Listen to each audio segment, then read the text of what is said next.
When we decided to make this Iron Man 101 bust, we wanted to get it the same size as our Thor bust that we had previously done, but this time we're doing it, instead of the movie version, we're sticking to a more idealized comic book version of it. We are able to take bits and pieces from different Iron Man stories, so the suit itself is a little more reminiscent of the mid-90s kind of suits, and then the mask is a little more reminiscent of a story that was out about 5 or 6 years ago called Extremis. We decided that instead of just making it look like a brand new car, we wanted it to make it look like he actually wears it. When you have plates and you're constantly moving plates on top of each other, there's going to be scratching, there's going to be damage to the paint. And then also, we just had to put the lights inside it. So you have the chest unit that lights up as well as his eyes. So you have the athlete, you have the tech guy, and you have the god. So it really wraps those three busts together, especially since they're Avengers. It's pretty cool seeing them all together.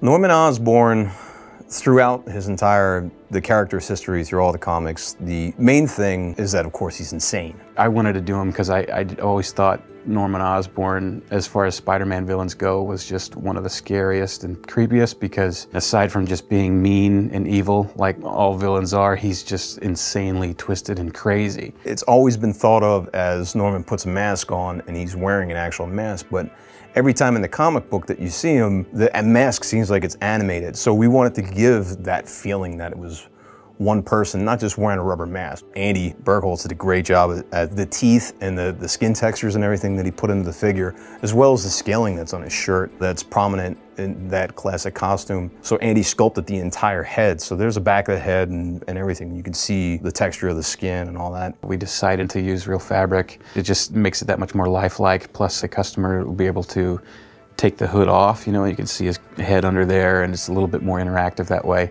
And then there's magnets inside it, so they actually connect to magnets that are cast inside the head, so it fits onto the head really well. Having the opportunity to do Marvel 101 busts made us originally think of Green Goblin, Carnage, and then Venom. Having the three of those done in a hyper-realistic kind of style, not only that, but putting the three of them together, it just makes for an amazing presentation.